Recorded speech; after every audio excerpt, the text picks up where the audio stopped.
એ ગ્રંથ ભણો એટલે તમને અલગ અલગ છંદોની ખબર પડે. તો કે છે ભાગવતજીના શ્લોક પણ એ જે છંદમાં હોય એ છંદમાં ગાવા જોઈએ, એનો આનંદ લેવો જોઈએ. તો કે છે યુગલ ગીતમાં છંદ બદલાઈ ગયો કે ગોપીજનોએ યુગલ ગીત ગાયું તો આખો છંદ બદલાઈ ગયો. વામ બાહુ કૃત વામ કપોલો વામ બાહુ કૃત વામ કપોલો વલ્ગીત ધરાર્પિત મે. આ ભાગવતજીનો આનંદ છે. આ રીતેનું રસાસ્વાદન આપણે કરવું જોઈએ. તો કે જે આપણા બધા ધર્મગ્રંથો સંસ્કૃતમાં છે, માટે થોડું થોડું સંસ્કૃત ભણવું જોઈએ, જેથી આ બધા શ્લોકો શુદ્ધ રીતે આપણે બોલી શકીએ. આપણા બાળકો સંસ્કૃત નહીં ભણે તો આ બધા ગ્રંથો જીવતા કેવી રીતે થશે? એક દિવસે બધા ગ્રંથો ભૂસાઈ જશે. માટે ઇંગ્લિશ ભણવાની ના નથી, પણ થોડુંક થોડુંક સંસ્કૃત બી ભણવું જોઈએ. કમસે કમ એક શ્લોક શુદ્ધ રીતે બોલી શકો એટલું સંસ્કૃત તો ભણવું જોઈએ. એ દેવ ભાષા છે. તો કે છે અહીંયા આગળ ગોપીઓ પ્રભુની ફરિયાદ કરવા આવે છે, ત્યાં વ્યાસજીએ એ ફરિયાદનું વર્ણન મંદાક્રાંતા છંદમાં કર્યું છે. વત્સા મુંચમ ક્વચિદ સમયે ક્રોશ સંજા. હવે ભ્રમર ગીત આવ્યું છે, વ્યાસજી આખો છંદ બદલી નાખ્યો. ભાગવતમાં ભ્રમર ગીત આવ્યું, એ ભ્રમર ગીતમાં આખો વ્યાસજી છંદ જ બદલી નાખ્યો કે ભમરાને જોઈને ગોપીઓએ જે ગીત ગાયું એ ભ્રમર ગીત છે. ત્યાં વ્યાસે આખો છંદ બદલ્યો. તમારે મધુપ કીતવ બંધો મા સ્પૃશાંગ્રીમ સપત્ન્યા કુચ વિલુલિત માલા કુંકુમશ્મશ્રુભિર્ના વહતુ મધુપતિસ્તન માનિનીનાં પ્રસાદમ યદુ સદસી વિડમ્બ્યમ યસ્ય દૂતસ્ત્વમીદૃક. અને ભ્રમર ગીત આ છંદમાં ગાઓ તમને બહુ આનંદ આવે. ઓરિજિનલ જે છંદમાં લખાવ્યું જે છંદમાં ગાઓ એનો આનંદ આવે. ભલે એનો અર્થ ભલે સમજ ના પડે, પણ ગાતા ગાતે મસ્તી આવી જાય, આનંદ આવી જાય, ભલે એનો અર્થ સમજ ન પડે. મહાપ્રભુજી યમુનાષ્ટક લખ્યું છે પૃથ્વી છંદમાં છે. નમામિ યમુનામહં સકલ સિદ્ધિ હે મુરારી પદ પંકજ સ્ફુરદ મંદરે નુત્કટાં તટસ્થ નવકાનન પ્રકટ મોદપુષ્પાંબુના સુરાસુર સુપૂજિત સ્મરપિતુ શ્રિયમ બિભ્રતિ. આખો પૃથ્વી છંદ છે. આખું યમુનાષ્ટક વલ્લભાચાર્ય પૃથ્વી છંદમાં ગયું. અલગ અલગ છંદ. આ સંસ્કૃત ભાષાની આ મજા છે. તમારે અલગ અલગ છંદોમાં તો શ્લોક ગાઈ શકો, એની મજા લઈ શકો. એક ગોપીએ યશોદાજી આગળ શું ફરિયાદ કરી વત્સાન મુંચન ક્વચિત સમય. માં તારો કનૈયો કવો સમય અમારા ઘરમાં આવીને વાછરડા છોડી મૂકે છે.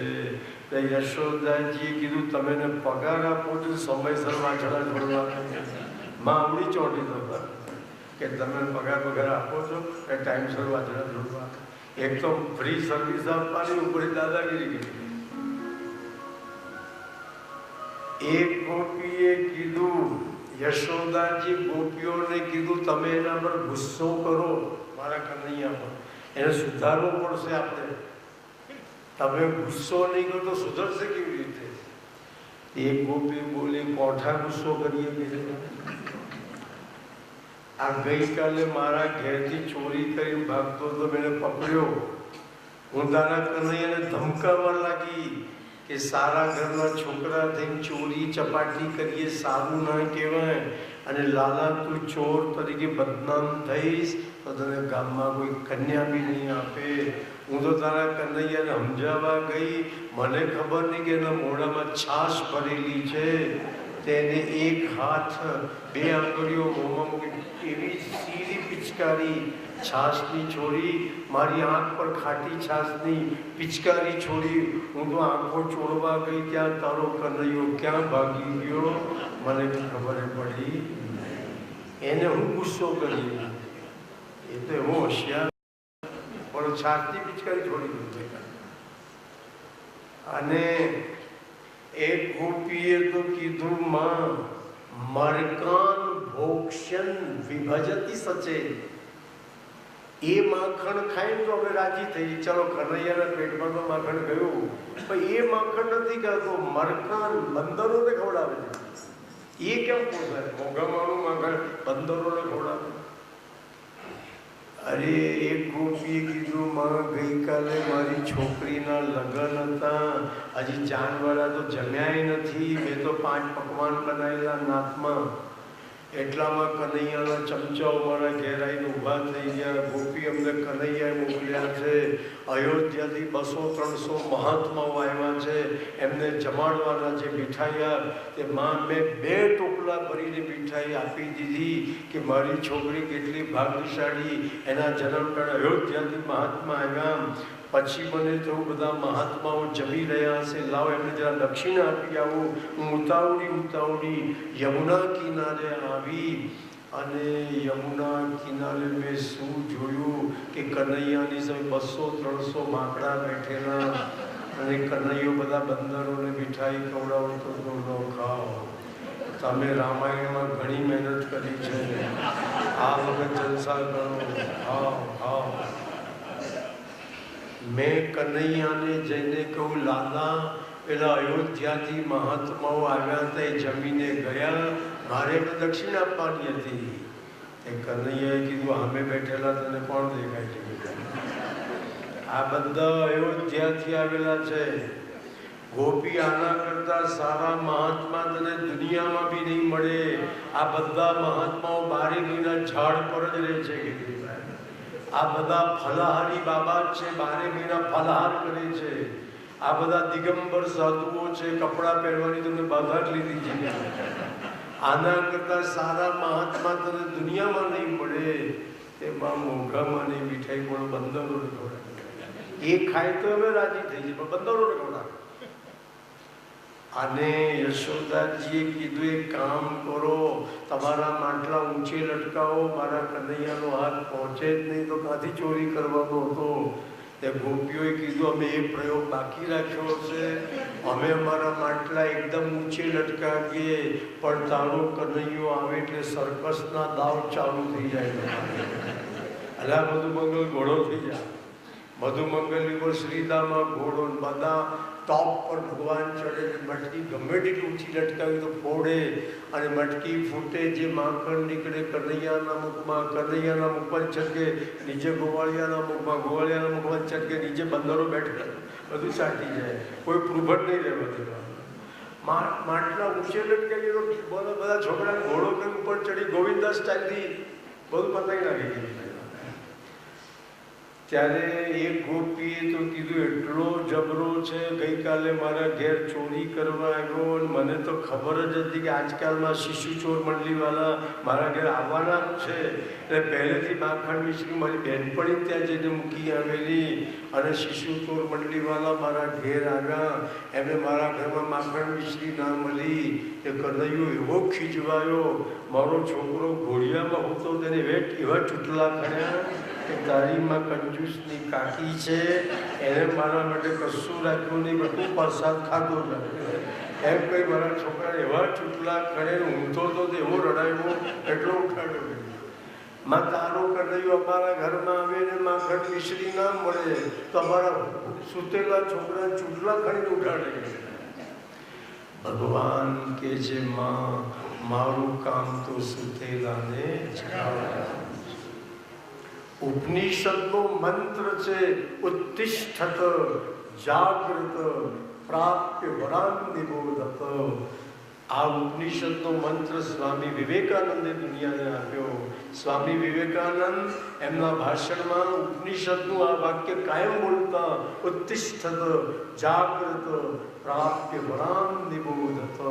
ઉઠો, જાગો.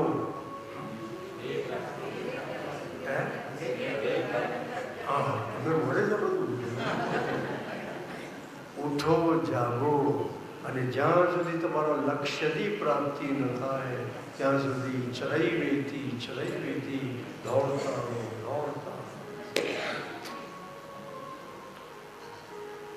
બસ ભગવાનનું કામ સુતેલાને જગાડવા. જે જાગ્યો એને ભગવાન બેઠો કરે, બેઠો તો એને ઊભો કરે, ઊભો થયો એને ચાલતો કરે, ચાલતો થયો દોડતો કરે. કર્મયોગી કૃષ્ણને દોડતા લોકો, એક્ટિવ લોકો બહુ ગમે છે. ભગવાનને ઇનએક્ટિવ લોકો ગમતા નથી. આળસુ લોકો કર્મયોગી કૃષ્ણને ગમતા નથી. અને કેટલા લોકો એટલા આળસુ હોય તમારે, એમને હળકું હલાવવું ગમે નહીં, બધું મફતમાં જોઈતું હોય. બીજું મહેનત નહીં કરવા, હળકું નહીં હલાવવા. એવા આળસુ લોકો પર ભગવાન કૃપા કરતા નથી. એક છોકરો બોલો જ્યાં બી હરીફાઈમાં જાય, બોલો હરીને જ આવતો. કેટલી હરીફાઈમાં ગયો, કોઈ જગ્યાએ જીતીને આવ્યો નહીં, હરીને જ આવ્યો. છેવટે એને કંટાળીને એક શાયરી લખી, કબ આયેગા વો દિન, कब आएगा वो दिन कि जब हारे हुए को दी जाएगी ट्रॉफी. के એવો જમાનો ક્યારે આવશે કે હારેલા માણસને ટ્રોફી આપવામાં આવે? કારણ કે બોલો જીતતો જ નતા બિચારો. કબ આएगा वो दिन कि हारे हुए को दी जाएगी ट्रॉफी और गाय देगी चाय और भैंस देगी कॉफी. कब आएगा वो दिन? એ ભગવાન, એવો જમાનો ક્યારે આવશે કે ગાયના આંચલમાંથી ડાયરેક્ટ ચાય નીકળે અને ભેંસના આંચલમાંથી ડાયરેક્ટ કોફી નીકળે. એને કહેવું પડે તું જીવતો છે ત્યાં સુધી આવો જમાનો આવવાનો, હજી તું ઉપર જતો ને પછી આવો જમાનો આવશે. અલા ગાય દૂધ આપે, ભેંસ દૂધ આપે, કોફી તો આપણે કરવી પડે કે પણ એને ચા કોફી બનાવવાની પણ મહેનત કરવી નથી. કેવો જમાનો ક્યારે આવશે કે ડાયરેક્ટ ગાયના આંચલમાંથી ચા નીકળે અને ભેંસના આંચલમાંથી કોફી નીકળે. એટલે ચા કોફી બનાવવાની કોઈ ઝંઝટ નહીં. હવે આવા આળસુ માટે પણ ભગવાન કૃપા કરે ખરા કે જેને ચા કોફી બનાવવાની બી મહેનત નથી કરવી. ઈશ્વર જે બહુ મહેનત કરીને એના ઉપર કૃપા કરે છે, આળસુ ઉપર કૃપા કરતા નથી. સુતેલા લોકો, આળસુ લોકો ઈશ્વરને ગમતા નથી. કૃષ્ણ ભગવાન કર્મયોગી છે, એમને દોડતા લોકો, એક્ટિવ લોકો બહુ ગમે, ઇનએક્ટિવ લોકો ન ગમે. આ બધા ધર્મ ગ્રંથો શેના માટે છે? ભાગવત, રામાયણ, ગીતા, આ બધા ગ્રંથો શેના માટે? આપણા જેવા લોકોને જગાડવા માટે છે કે આ બધું સાંભળી લોકો જાગે, પોતાના કર્તવ્ય પ્રત્યે સભાન બને. પણ ઘણા બધી કથાઓ સાંભળીને રીડા થઈ ગયા હોય, એમને બહુ કથાની અસર થાય. ઘણા જે વોટરપ્રૂફ કપડાં હોય ને એમ ઘણા કથાપ્રૂફ થઈ ગયા હોય, એમને કથાની બહુ અસર થાય નહીં. મહારાજ તું કહેતે ભી દીવાને હમ સુનતે ભી, ઘણા કથાપ્રૂફ થઈ ગયા. સાંભળવાની ઘણી અસર કઈ એમને થાય. તો કે છે જે લોકો ધર્મ ગ્રંથોથી જાગતા નથી એવા લોકોને જગાડવા માટે આ દુનિયામાં ભગવાન સંતોને મોકલે છે. ક્યારેક ભગવાન સંત જ્ઞાનેશ્વરને મોકલે, ક્યારેક ભગવાન આ ધરતી પર સંત એકનાથને મોકલે, ક્યારેક શંકરાચાર્યને મોકલે, ક્યારેક રામાનુજાચાર્ય, ક્યારેક વલ્લભાચાર્યને મોકલે. ભગવાન આ બધા સંતોને ધરતી પર શા માટે મોકલે? સૂતેલા સમાજને જગાડવા માટે. આ દરેક સંતે સમાજને ઢંઢોળવાનું કામ કર્યું છે. પણ માણસ જ્યારે શાસ્ત્રોથી જાગતો નથી, માણસ જ્યારે સંતોથી જાગતો નથી, ત્યારે સૂતેલા સમાજને જગાડવા માટે સંભવામી ભગવાન પોતે જ અવતાર લઈ ધરતી પર આવે અને ગીતાનું જ્ઞાન આપી કેટલાય સૂતેલા અર્જુનોને પ્રભુ જગાડે. ઈશ્વરનું કામ તો જગાડવાનું છે. તો માં એમના છોકરાનું ચૂંટલા ખણી જગાડું છું, ખોટું શું કરું છું? માયાનું કામ જીવને સુડાવી દેવાનું, ઈશ્વરનું કામ જીવને જગાડવાનું. તો મેં શું ખોટું કર્યું? એક ગોપીએ તો કીધું, માં મેં મારા એકવાર કનૈયો એના સખાઓને લઈને મારા ઘેર આવ્યો. તારા કનૈયાને મારા ઘરમાં માખણ મિશ્રી મળ્યા નહીં, એવો ખીજવાયો. એને સખાઓને દોસ્તો, જેના ઘરમાં મારા માટે માખણ મિશ્રી ના હોય એના ઘરને શું કહેવાય? ગોવાળિયાઓ કીધું એના ઘરને લાલા જંગલ કહેવાય. તો કનૈયાએ કીધું, મિત્રો તમને ખબર છે જંગલમાં શું કામ કરવાનું હોય? એક ગોવાળિયો બોલ્યો, કનૈયા એકી લાગી છે. કનૈયાએ કીધું, એકી લાગી હોય બેકી લાગી હોય, આવા બધા કામ જંગલમાં જ કરવાના હોય, અને આનું ઘર જંગલ છે તો અહીં ફેસલો લાવી દેવાનો. અને બધા જનો ચઢાઈ તમારે ગોઠવાઈ જ ગયા. તો એક જણો ઉમરા આગળ બેઠો, બીજો કોઠી પર જઈને બેઠો, ચોથો ચૂલા પર ચડી બેઠો, પાંચમો પલંગ પર જઈને બેઠો. અને લઘુ શંકા, દીર્ઘ શંકા, બધી શંકામાં ફેસલા થઈ ગયા. ચારે બાજુ એવી ડિઝાઇનો પાડી દીધી એટલે કે. અને ઠાકોરજી સખાઓને લઈ ગોપીના ઘરમાંથી બહાર નીકળ્યા. સામેથી ગોપી મળી, કનૈયા ટીંગો, તને મારા ઘરમાં કશું મળ્યું? ભગવાને કહ્યું, મને ના મળ્યું, પણ તને ટોકરા ભરી તું બેઠી બેઠી ઉસેટ્યા કરી દીધી છે. અને ગોપીએ તો જઈને જ્યાં ઘરનું બહારનું બધું સડસડાટ લસરી તમારે ઊભી થવા જાય, પાછી લસરે. ગોપી ઘરમાંથી લીપીને થાકી, પણ ઘરમાંથી ગંધ જાય નહીં.